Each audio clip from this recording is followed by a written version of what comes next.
Welcome back to the 7th episode of the Hunter Thompson Sports Talk Show. I'm here with a special guest, my father, Allen Thompson, and it's Super Bowl Sunday. And man, we have Chiefs-Eagles rematch from 2 years ago.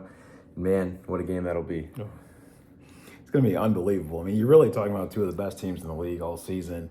You have stars galore on both sides of the ball, great coaches. Yeah, it's a Super Bowl rematch. These guys played each other 2 years ago. And so, then you got the celebrity, right? You got the President of the United States coming. Taylor Swift's going to be there. Yeah. All things Kelsey will be around. Yeah. So it's going to be a great game. Yeah, Chiefs, obviously the 1 seed in the AFC, had a record of basically 15-1 before sitting the last week. And similar with the Eagles, I believe they went 14-3, also sitting the last week. And yeah, like you said, a rematch of 2 years ago, played last year in the regular season. And in that Super Bowl, the Chiefs won 38-35. And in that game last year, the Eagles won 21-17. And, I think we got to talk about the anchor of every team, the quarterback. Mahomes in that Super Bowl played probably his best Super Bowl up to date, 21 for 27, 182 yards, and 3 touchdowns, had a 96.3 QBR. And then rushing the ball, 6 rushes, 44 yards. And then last year, obviously struggled a little bit more, 24 for 43, 177, 2 touchdowns and a pick, only 36.9 QBR. But once again, prolific with his legs, 6 rushes, 38 yards. Yeah, I mean, you look at Jalen Hurts, and particularly in the last 2 times that they played each other, it's really night and day in terms of what happened. I mean, you look at his numbers. I mean, 27, 38, 304 yards, 1 touchdown pass, 70 yards rushing. I mean, he was a force in that first Super Bowl. But when you watch the time that the Eagles played the Chiefs in the regular season, much different, right? 14 for 22, 150 yards. He had a touchdown, but only 29 rushing yards too. And I think if Kansas City, the question I'm going to look at watching will they be able to replicate that defensive effort? Because it'll make the difference between winning and losing. Yeah. And what do you see? What do you see in this game? I mean, I think one of the biggest differences when we were watching the 2 films was the fact that in the Super Bowl, Kansas City really took advantage of Philly's defense over the middle. Now, a lot of that was done through Travis Kelce, but I do wonder, will Kansas City be able to replicate that, or could they make some plays on the outside? I mean, if you really think about it, compared to Patrick Mahomes' first year in the league, first couple years and first couple Super Bowls, he's really been much more dink and dump going forward this year. And so, I mean, I am curious, will they be able to work the middle of the field, particularly against that Eagles, who's got a great secondary on the outside, particularly at the cornerback position? Yeah, and, similar, I think Philadelphia was able to capitalize on the outside of the field in both of these games. Devontae Smith having 100 yards in each game, multiple shots down the side of the field. Obviously, the one we saw was incomplete, but that would have added probably another 30, 40 yards. And then A.J. Brown in the Super Bowl having a 45-yard reception, let alone that's without Dallas Goedert making plays around the field. So I think the Chiefs need to contain Philly from taking deep shots on the outside of the field, because getting those deep yards like that is gonna cause touchdowns, and then the Chiefs could be playing from behind. Yeah, I think the wild card that we can't figure out yet in this game is Saquon Barkley. Yeah. Great. I mean, I think when you really, it's not knocking his greatness if you look at the season he had, right? Barring a bye week at the end of the year, he probably breaks the season rushing record. But what's so dangerous about him, he's good in the passing game too. Yeah. And so the one thing I keep thinking about is what role is he going to play? And frankly, can Kansas City contain him, right? Yeah. Because if they can't, this could be a long day for them. What's also interesting about Saquon, he's almost the tale of 2 halves. So he's almost like containable in the first half. I mean, if you look at his numbers, he only averages 4.8 yards a carry in the first half. If you look at his projected stats per game in the first half, he's only 53 yards over projected. In the second half, his yards per carry average goes from 4.8 to 6.7, and his projected yards goes from 53 to 496. Yeah. So what's clearly happening is the Eagles are adjusting at halftime and being able to get him more involved in the game. But if I'm Kansas City, I got to figure out a way to deal with him, otherwise he will beat you by himself. Yeah, and I think we've seen that throughout the whole season. I don't really think there's been a team to contain him. And you look at the other games, they were all close, but Saquon wasn't in any of those games, and he's obviously one of the biggest factors. I think he's the second best player on that field today. So I think containing him it's going to be a big deal. I also think they have to slow down Jalen Hurts in the run game.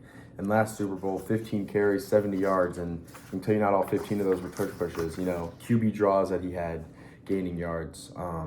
3 touchdowns in that. In 2023, 12 carries, 29 yards, and 2 touchdowns. So, ultimately, I think he stepped up as a rusher in the playoffs this year. 23 carries, 122 yards, and 4 touchdowns. And in that divisional round game, 7 carries for 70 yards with a 44-yard run. So, they can't put all eggs in one basket worrying about Saquon, because one read option, Jalen Hurts could be gone, takes it to the house, and now you have someone else to worry about. And on the other side, I think the Chiefs' run game has to be efficient today.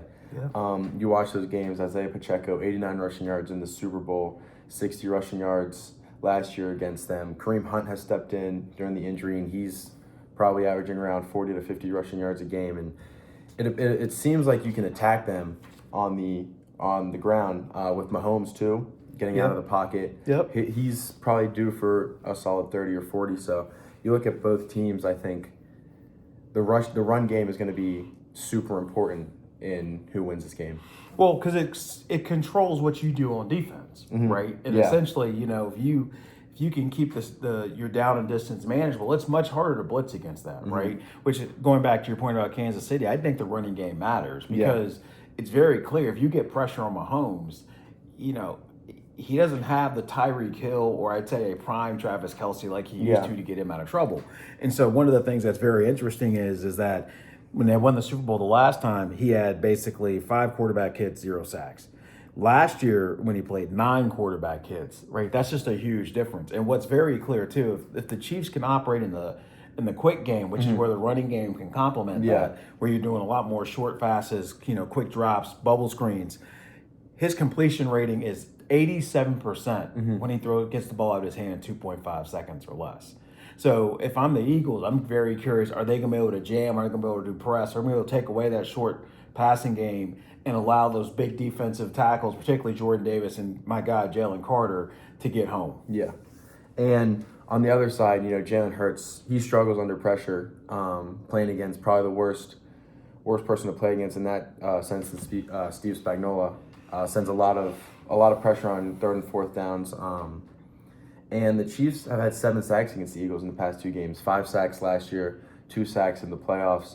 So I think they need to get pressure on Hurts and sack him. If you can get pressure on Hurts, make him mess up. He's fumbled in games.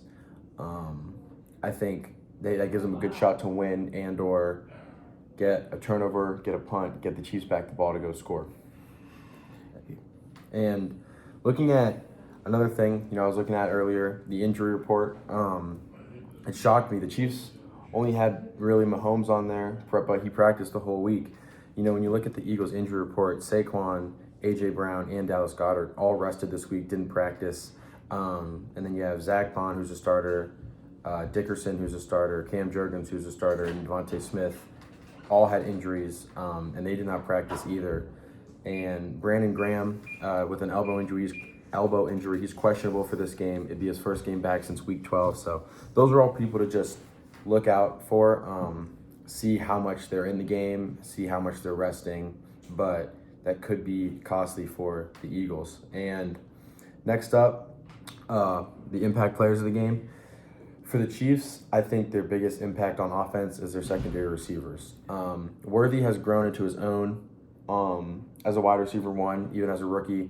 Obviously, Kelce can be productive in the playoffs, but you look at the rest of the receivers, Hollywood Brown, Juju Smith-Schuster, DeAndre Hopkins. I mean, those are some great wide receiver 2s who need to step up in this game. Vic Fangio, I'd assume, is going to try and, eliminate Kelce and Worthy, and some like those receivers like Brown, Schuster, and Hopkins have to step up if they want to win this game. Yeah, to me, it is the classic. If you really look at what the Eagles have in A.J. Brown, right? He's an A, right? Yeah. He's a number 1. You got to basically account for him or he will kill you by himself. What I'm curious about with the Chiefs receivers, the guys you mentioned, they're not C receivers, but they're not A's. They're solid B's or B pluses. But to me, when you think about where some of them are in their career, right? If you're Juju Smith-Schuster, if you're DeAndre Hopkins, if you're Hollywood Brown, this is probably the best shot you've ever had in your career outside of Juju being on the last Super Bowl team to win a Super Bowl. If you think about DeAndre Hopkins, who for a 4 to 5 year stretch was the best receiver in football, and like this is now his best chance. And I think you're right, because I think what I'm going to see is Andy Reid is such a creative play caller.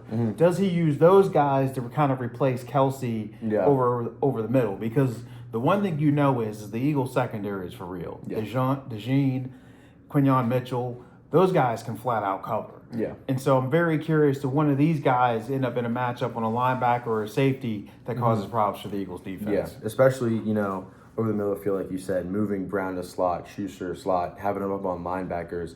Like you said, with the quick game, getting them involved. We saw last week, Marquise Brown, two slants on that opening drive that got him first downs.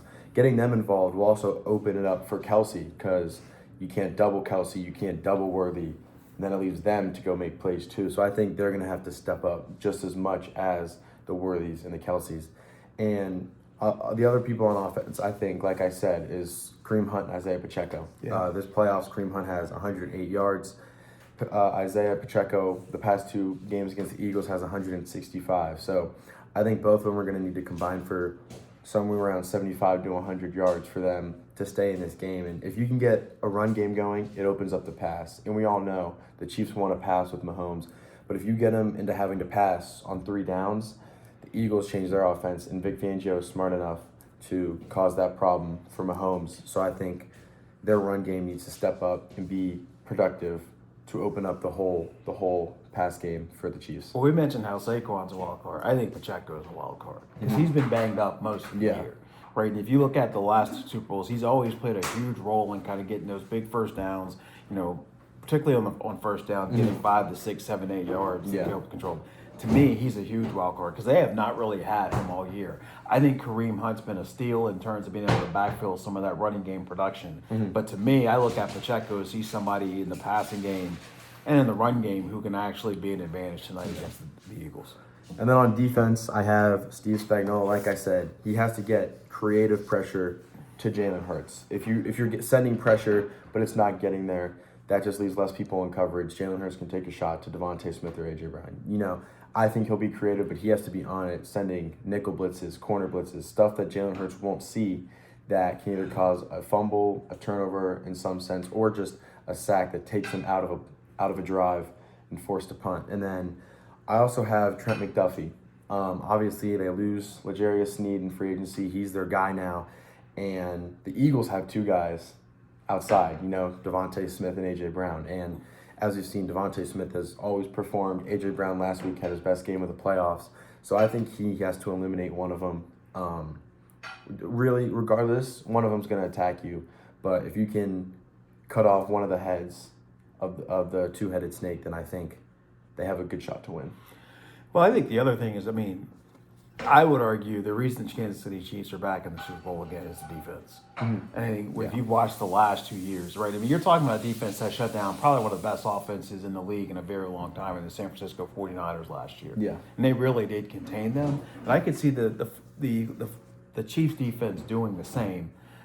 In particular, because the one thing that really stood out to me when we watched the Super Bowl compared to the regular season matchup, Chris Jones was a force to be reckoned with in that second matchup. So if you look at that drop-off in production from Jalen Hurts, where he had 300 yards in the Super Bowl compared to 150 yards in the second game, I think a lot of that had to do because Chris Jones was able to be disruptive. And I think if Chris Jones can be disruptive, that gives Spagnuolo the ability to kind of dial up a whole bunch of different pressures and things, because what starts to happen is you have to double team Jones, and that frees up somebody else. Yeah. I would imagine that if Spagnuolo could throw blitzes that would throw Josh Allen off, who's the league MVP, I imagine Jalen Hurts may have his work cut out for him tonight. Yeah. And moving over to the Eagles side, their offense, I think one of their impact players, it has to be Devontae Smith. In their past 2 matchups, 13 receptions, 200 yards against the Chiefs, a lot of deep shots, beating players. He's going to have to do the same thing. I'd expect them to run a lot of man defense with Spags, blitzing a lot, and Devontae Smith as that wide receiver 2 is going to have to make the plays, prove himself as the wide receiver 1 in this game, and continue that same productivity to win. And then their offensive line, we talked about it earlier, have given up 7 sacks to the Chiefs. They've got to give Hurts time. They got to give Saquon lanes. Simple as that. Saquon he'll still be productive. Won't be nearly as productive if he can't get upfield. And then obviously you gotta block for Hurts. If you give Hurts time, he'll make the throws to AJ Brown and Devontae Smith. But without that time, you're kind of just wasting him out there, and you lose your offense in that sense. I think it all kind of flows through the offensive line in this game. I'm also wondering about Saquon in the passing game. Mm-hmm. Right? He could be that outlet. He could be Yeah. in this because Spagnuolo will blitz, right? And so I do wonder who's going to have the better screen game tonight. One, because does Nick Sirianni call it the catch Spagnuolos and some of those blitz with Saquon where you got him in the open field and it could be home run shots all day. But Andy Reid, from the time he's been the head coach at the Philadelphia Eagles, always uses a large component of the screen game in his play calling. And so I do think, which running backs make an impact? And the thing that scares me about Saquon against the Chiefs, it's not him running the ball. It's actually him in the passing game. And, going off that, I wonder if we're going to see more worthy screens or tight end screens to Kelsey. Obviously you have some of the fastest receivers in Xavier Worthy, and you have Travis Kelsey, who's one of the best tight ends. We saw it last year. I rewatched the Super Bowl last year on that last drive before they scored, running a screen to Kelsey that got him to about the 3-yard line. Obviously, getting the ball in Xavier Worthy's hands with a lot of blockers is great anyway. So I think I agree with what you said. I think the screen game on both teams can be crucial in this game. If I'm Vic Fangio, the last thing in the world I want is Xavier Worthy in space, period. Yeah. That is just, I don't care who you are, that is way too much speed to have in open space. And if he gets in open space, much like what the Chiefs are going to have to do to contain Saquon, you're talking bubble screens that could go 80 yards for a touchdown. And it's going to be very interesting to see how Andy Reid utilizes him, because it's clear when he scores, the Chiefs are almost unbeatable. Yeah. And on that Eagles defense, I think the biggest impact is their defensive line. I think you have to contain Mahomes. And not so much get pressure. You obviously have to get pressure, but we've seen it in all of Mahomes' games. He has, in my opinion, one of the best pocket presence out there. And it's not so much running. His ability to sense where pressure is coming from and evade it and stay in the pocket to make throws is some of the best I've ever seen. So I think the edge rushers want to try and get pressure, but I also think they need to be outside contained for if he tries to scramble outside and fill the gaps. He loves to run through the gaps in the pass rush. I think the edge rushers need to kind of fill those gaps if he tries to get out of there, and then you have to put your faith in Jalen Carter and Jordan Davis. Simple as that. Played together. Yep. We've seen how much of a force both of them can be. You have to trust them against Creed Humphrey, Trey Smith in that Chiefs interior to get pressure to Mahomes to where he can't go anywhere, and it's all coming at him, and he just has to make the throw and trust in his guys. If I'm Andy Reid, Jalen Carter scares me the most. Because, to your point, not only him with Jordan Davis, but the thing about him is Carter's becoming a double team type of D tackle. Yeah. Where if you don't, you cannot block him one-on-one. And to your point about Mahomes, Patrick isn't like Lamar or even a Hurts, where they'll try to go outside the pocket. Patrick's, they step up in the pocket and dice you. Yeah. And so the beauty of a Jordan Davis and Jalen Carter particularly is if I get pressure with my D tackles, I don't have to rush linebackers to get pressure on the quarterback. Yeah. I can set them back. I can drop them in pass coverage. And given the fact that they love to attack the middle of the field, the more linebackers I can drop, the more that's a challenge for Mahomes to be able to put the ball. So I think Jordan Davis and Jalen Carter are huge factors to that. Yeah, I'd also like to see some linebacker blitzes. You have Nolan Smith out there as a linebacker. He'll probably play some edge too, but sending linebackers up as that extra guy unblocked, if you're containing Mahomes, he has to beat that guy one-on-one, and I'm not sure he'll be able to do that. And that also puts you in man defense, which I think I in some cases I favor the Eagles in. So I'd like to see that too. I'd also like for the linebackers, I think, are another crucial part of this game. We've talked about the running. We've talked about the middle of the field. That is a linebacker specialty. Zach Bond has to fill the gaps. Obviously, Nakobe Dean's injured. He won't be playing. Zach Bond, all-pro. He has to fill those gaps and stop the run. And he has to go back in pass coverage and eliminate the middle of the field. I think the linebackers have their hands full today. And that'll be a big impact on determining how this game goes. Well, then that gets us down to kind of our keys to victory. And man, I think like all football, and you can see this in the playoffs, right? Whether it be the Lions versus the Commanders or Commanders against the Eagles, turnovers. And you know, the amazing thing about Philadelphia is that they are plus 10 in the turnover margin in the playoffs. That is huge. Yeah. Because that means their defense are making plays and causing turnovers, but Jalen Hurts is not turning the ball over. Yeah. And I think that's it. You know, if you think about the last Super Bowl, that fumble he had, that was a scoop and score, was a huge factor in the game. And so I'm very curious will Philadelphia be able to maintain the turnover battle. Yeah, and similar, like you said about Jalen Hurts, he also threw an interception last year. And you look at it in that Super Bowl, it was 1-0 in the turnover ratio. The Chiefs having none, and they won that game. Last year, there was a fumble, an interception. It was 2-1, and the Eagles won that game. So if history repeats itself, the winner of the turnover battle is going to win this game. Yeah, I think that's absolutely right. The question I have is, and this was brutal to watch on Christmas Day against my Pittsburgh Steelers, but that Kansas City quick game is almost unstoppable because given who they have in terms of their ability to use the short passing game almost as an extension or version of the running game. Yeah. You know, I did not realize this, but it blows me away that when Patrick gets the ball out of his hands in 2.5 seconds or less, his completion percent 87%. Means he's completing almost 9 out of 10 passes. Yeah. If he gets in that kind of rhythm, the Philadelphia Eagles fan base and that team is in for a long night. And I agree with that. I think the Eagles, on paper, have the better secondary, but the Chiefs by far have the faster secondary. You know, getting Hollywood Brown, Xavier Worthy in the quick game. Juju's a big receiver. Hopkins is a big receiver. Getting them on slants, getting them on hitches, on out routes. Kelsey, getting him on all those routes. I think if they can get that quick game going and fast-paced, it'll slow the Eagles down. It'll slow the pass rush down. And Mahomes will have more time to take deep shots, too. You know, you keep, peppering in the quick game and the run. Eagles have to come down. Then you have Worthy and Brown going deep. We've seen them trying to connect on it. It's worked sometimes, it hasn't on others, but on the biggest stage, I think it'll work out. So that is such a good point, though. I mean, because if you think about it, the best way I would say out Jalen Carter or Jordan Davis, keep their butts on the field and having to line up and snap the ball every 5 to 8 seconds, right? Just keep it moving. Because at some point, they're going to be fresh the first 4 to 5 plays, but by play 8, play 9, play 10, they're dragging, and that can give Patrick extra time to basically find a receiver down the field. And we've seen Jordan Davis, he's not in there every play like Jalen Carter. So if you can run in quick game stuff, so he's out and he's not even effective regardless, and then you take him out and you take your shots, that's just the mind game and technicality that goes into it where the Chiefs get the advantage.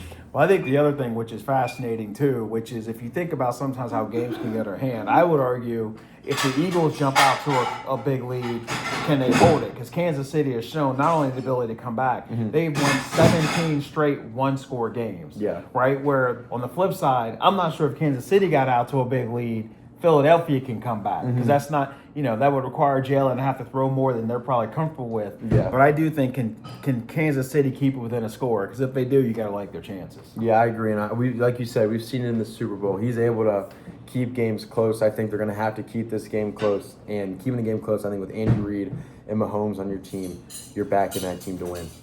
Yeah, and look, I just think the thing I'm also looking forward is how creative is Andy with his play calling? Because if you really watch what they've done this year, it's been very effective in terms of just the creativity, the formations and things that they use. It's going to be fascinating. Shifting to the Eagles, it's like we said earlier. I mean, to me, like, what does Saquon do in the passing game? Because that is, to me, is an X factor because he's one of the few backs in the league that he literally tilts the field. He could score from anywhere. And I'm not sure Kansas City's linebackers can match up with him in the passing game. And, we always like to say the two things in football and the passing game that are always open, the tight end and the wheel route. Yeah. Wheel route with Saquon Barkley could really be a huge factor today. We talked about it with the two big boys inside for the Eagles. I mean, I think they dictate the game. If they get pressure on Mahomes, Kansas City's going to be in for a long night. Yeah. If the quick game is able to basically negate them, then Mahomes is likely over time just going to be able to have his way. And then turnovers, right? I mean, if you think about kind of some of the close wins that Kansas City had, a lot of it was because they turned the ball over. Yeah. And then when they got on their streak, they didn't. And so Mahomes hasn't turned the ball over in a long time. He doesn't do it a lot, but I could see can Philly force that tonight. It could be a huge factor in the game. Yeah, I could definitely see him turn the ball over. We've seen it in the Super Bowl before. Obviously, in their last Super Bowl, he did not turn the ball over. But Yeah, this Eagles defense is good. If you can get pressure on him, we've also seen sometimes he tries to do too much. And on the biggest stage, I think that kind of it brings it out, you know? So if you can get pressure on him, force him to make some bad throws, some bad mistakes, and turn the ball over, that shifts the field position. It can give the Eagles, a two possession score and keep them ahead from the Chiefs coming back like you just talked about. So what do you got? I've gone back and forth. Like we said, Eagles are better on paper. Eagles have the all-around better offense and defense, but I can't go against Mahomes, and I can't go against history. I have the Chiefs winning 34-31. I'm done betting against Mahomes. I have predicted against Mahomes 3 years in a row and lost. I'm done. Now they'll probably lose. That'll be my luck. But I do think I'll be able to see the first repeat Super Bowl of my lifetime. I think it's a squeaker. I got going into the final drive of the game. Philly's up 23-20. Kansas City's going to go down and score a touchdown. It's going to be 27-23 Chiefs. Yep. There we go. Chiefs 2-0. Make sure to tune in next week where we start the NFL draft the NFL draft, transfer portal, and NFL free agency. Thank you.